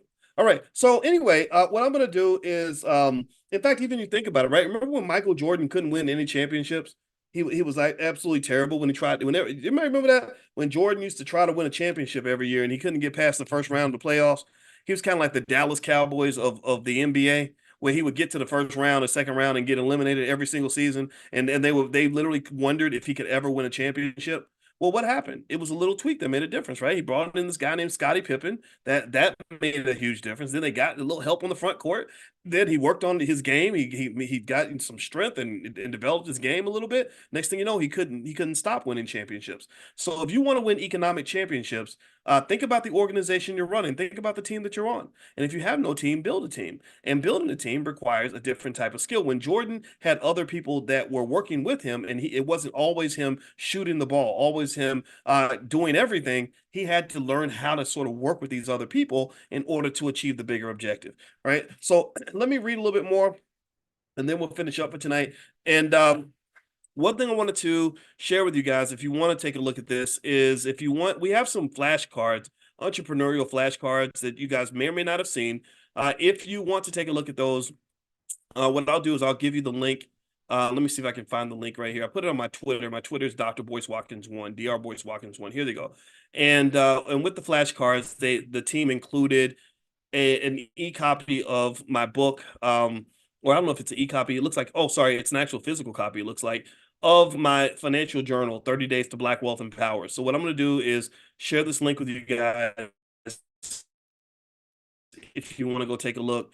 And speaking of teamwork, I do have a team. I have a great team with Micah and Chanel and other people. And give me a few good men and women, we can go conquer the world. So I'm sharing this link with you guys if you want to go take a look. If you have kids that you want to educate on economics and stuff like that, then feel free to take a look at some of the resources we have in the store and just visit the store. The team really revamped it a lot, and there's a lot of good stuff in there. And we hope that we can offer you something that will help you so that we can grow the school and all that stuff too.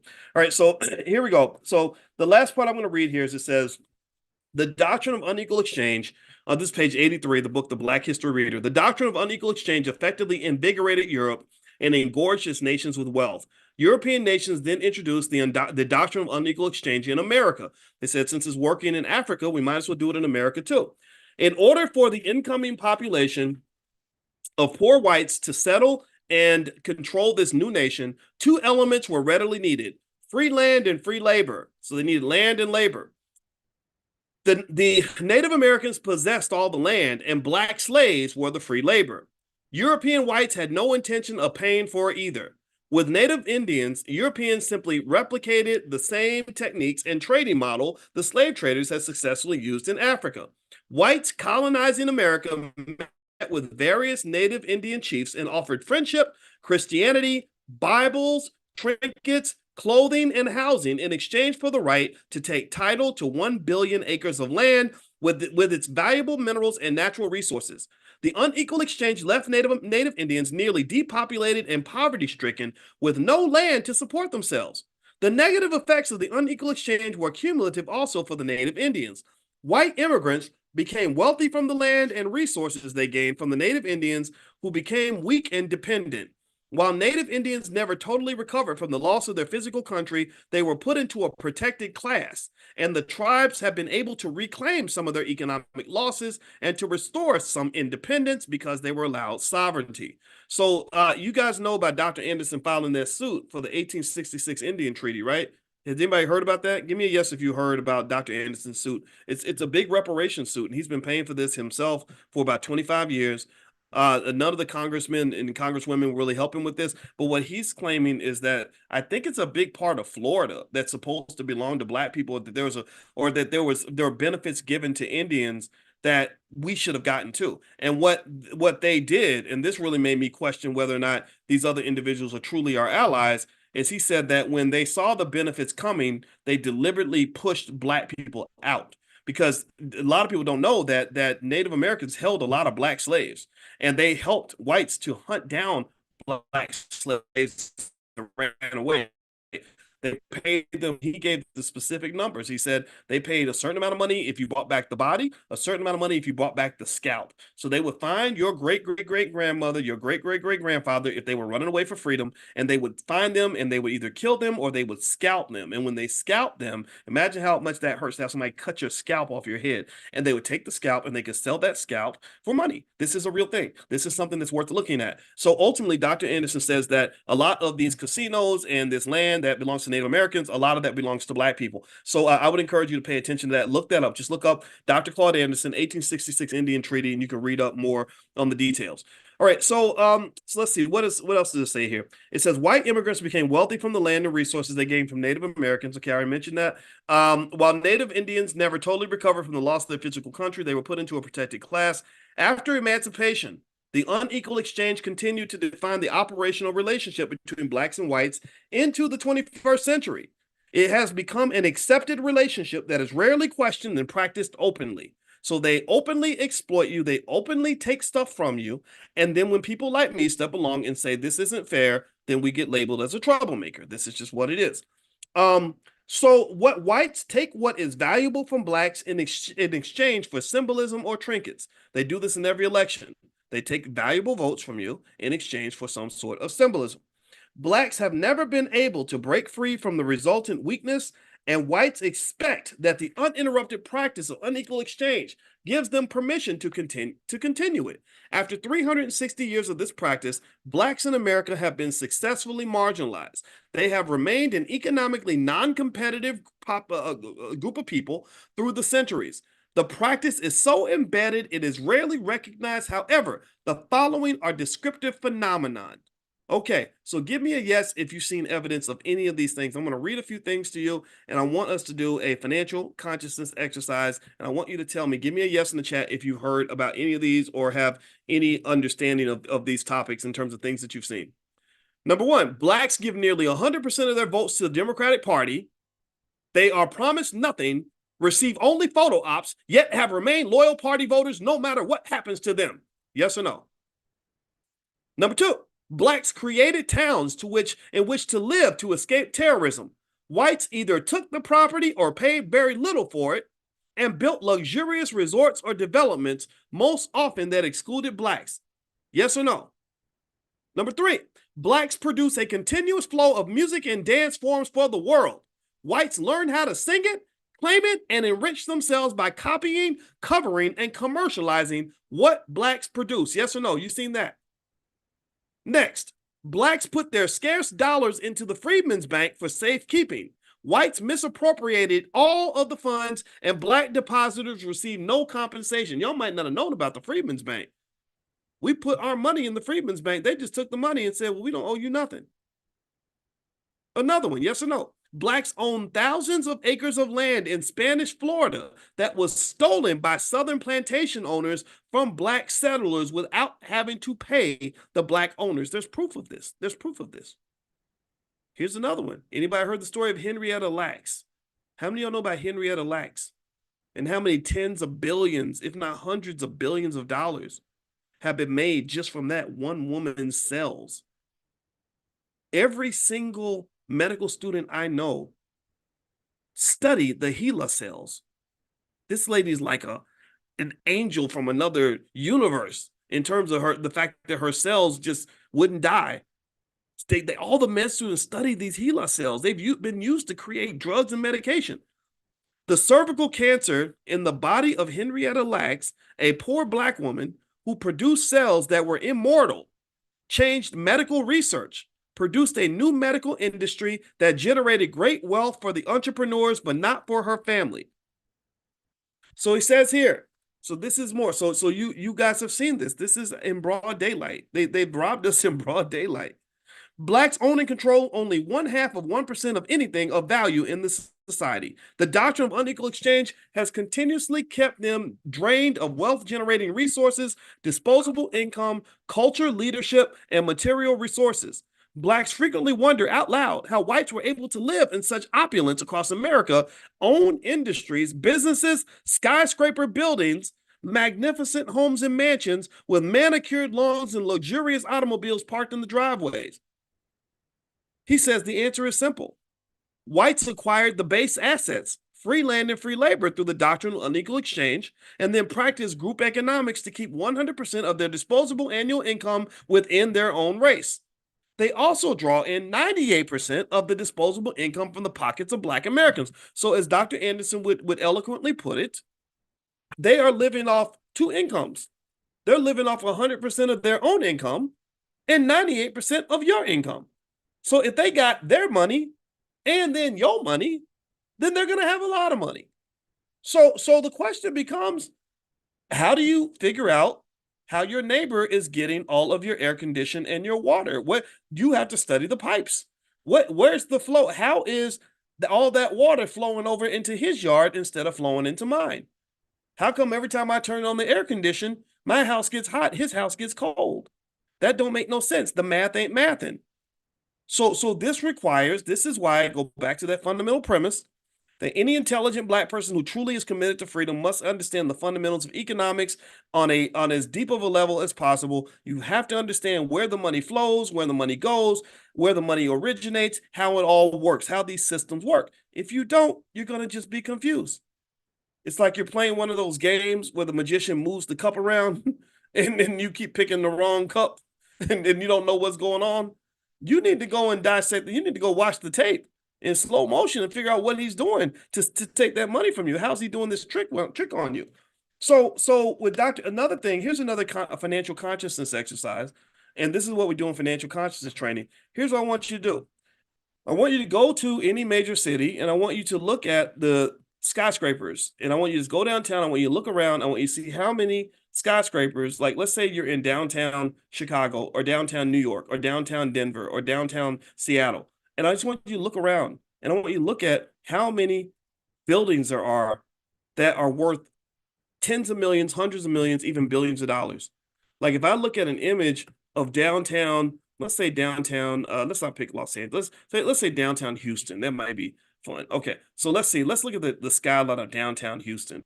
All right. So if I look at the skyline of downtown Houston, let me type in skyline, and I'm gonna put this on the screen so we can do kind of a consciousness exercise on this.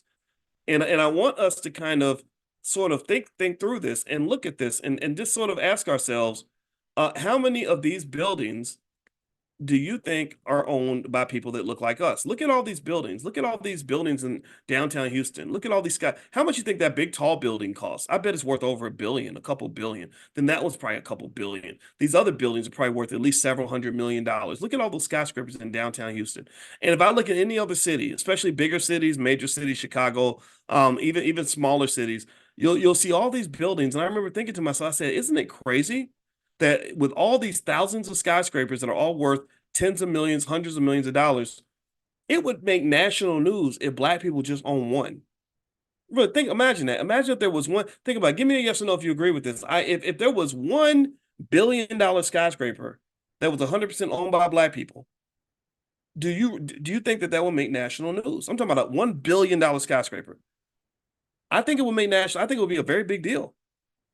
So they've got thousands of them though.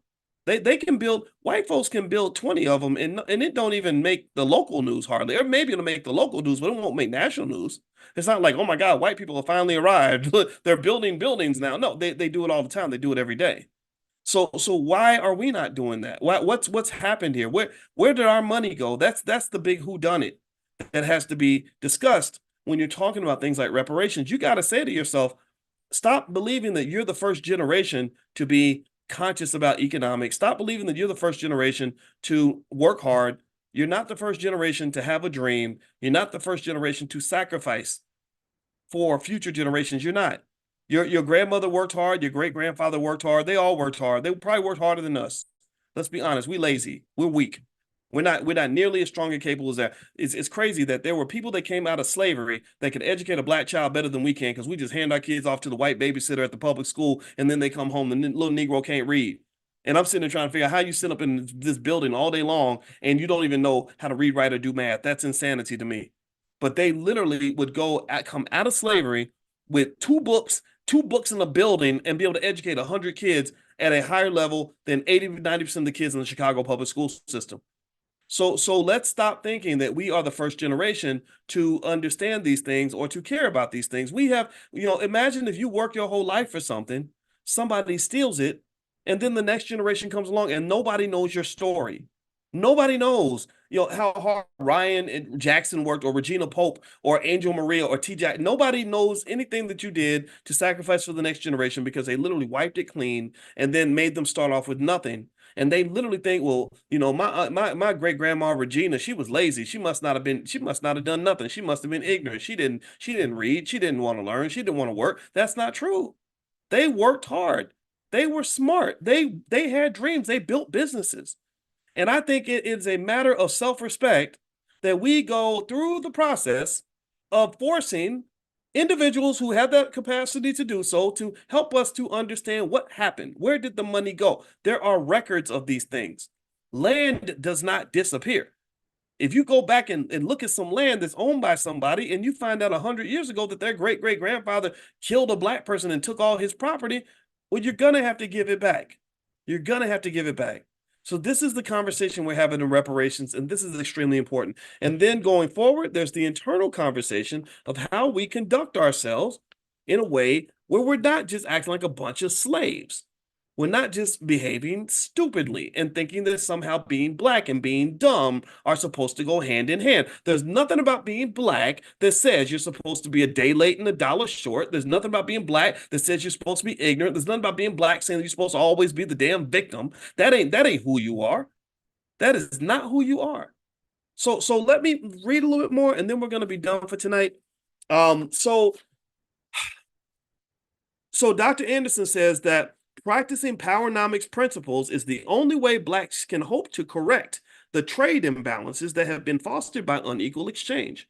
The most important of these powernomics principles is that Blacks must never support anyone, any organization, political party, or business that does not support the Black race. You don't support people that don't support you. You don't pour into people that don't pour into you. You don't give to people who don't give back. If you do, something's wrong with you. You need to see a therapist because clearly your self-esteem is not intact. The second powernomics principle is the practice of group-based economics, which means making money bounce 8 to 12 times within their own community before letting it into the hands of non-Blacks and businesses.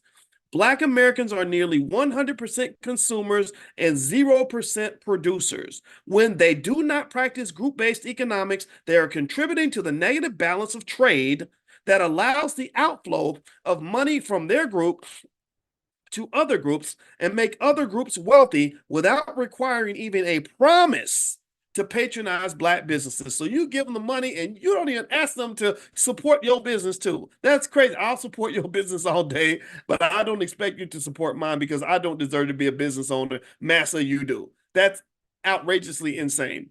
So one of the things we do in the Black Business School with our kids is we have them memorize an acronym. The acronym is POISE, P-O-I-S-E. POISE explains in a nutshell how you want to conduct yourself in this economy. POISE stands for producer, owner, investor, saver, entrepreneur. You want to be a producer, mostly not mostly a consumer. You want to be an owner, not mostly a renter. You want to be an investor, not mostly somebody who's always giving your money away. You want to be a saver, not mostly a spender. You want to be an entrepreneur and not just somebody looking for a job. POISE. Poise. So if you want to give your children a gift that will last a lifetime or your grandchild, here's what you do. Take that acronym POISE. Remember, I'm a finance PhD and this is what I do. This is my superpower. This is what I know. Give them $10 to memorize the acronym and explain it back to you what that means. What does it mean to be a producer over a consumer? What does it mean to own something versus renting? Right? What does it mean to invest? What does that mean? Well, it's delayed gratification. You sacrifice the present so you can have more in the future. What does it mean to save your money? What does that look like? How does that manifest? How do savers have a different manifestation than people who spend? What does entrepreneurship look like? How does entrepreneurship save you in the event that white folks ain't hiring right now? Like, well, how does that protect your freedom? How does that give you possibility and opportunity in a world where your opportunities can be limited by other people that you positioned as your economic gods? Like, what does that do? I guarantee you this. You have that conversation with your child and they internalize those ideas at the age of 6, 7, 8, 9, 10 years old. That child has a 90% chance of being in a much stronger economic position than a lot of these kids out here that are going to struggle. They're going to suffer because their parents are not making plans for them. They're going to suffer because ain't nobody thinking about their future. They're going to suffer because they're surrounded by people who unfortunately they can only see the year 2024. They cannot see the year 2034, 2044, and 2054. The people who control 2054 are the people who are planning for it today. So make the plan. It doesn't take much work. It just takes a little bit of attention and you can get it done. If you want us to send you resources from our Black Millionaires of Tomorrow program in the Black Business School, just text the word youth to 87948. Text youth to 87948. Write that number down, 87948, because that's pretty much the text number that I'll give you. And I'll just send you stuff and you can take a look at it and decide how you want to incorporate that into your family. I believe every Black child needs to go to business school. Just like they go to football camp, baseball camp, basketball camp, and cheerleading camp, they also need to go to business camp, real estate camp, investing camp. I think children should know stock options. Those of you who know stock options know how much money is generated from stock options. Why can't you teach your 8-year-old stock options? They can learn video games. They can learn Cardi B moves. They can learn who their favorite rapper's baby mama is. Well, why can't they learn stock options? Who told you that your child ain't smart? I bet the little Jewish kids are learning stock options. I bet you their families are getting them ready at the bar mitzvah. So why aren't you getting your kids ready? Wealth training has to be a rite of passage. We just got to, I want us to not just compete and to be equal. I want us to absolutely dominate. I know that we can absolutely dominate. I just think we've got the juice, we got the secret sauce, we got all the ability, we got everything we need. And I promise you, America is a country that is unfair. It's a country that's biased racially. It's a country that's got a ton of problems. We could talk about those problems all day, and we've talked about them before. But it's also a country that has more economic opportunity than almost any other country on the planet. It is a strange game. It is an unfair game. It is a difficult game.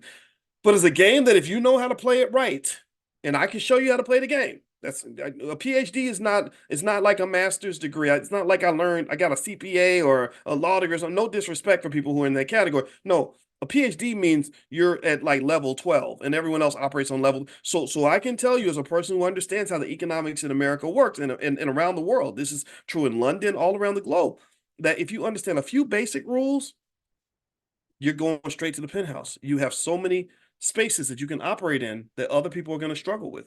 So let me read this last piece and then I'm going to finish up for today.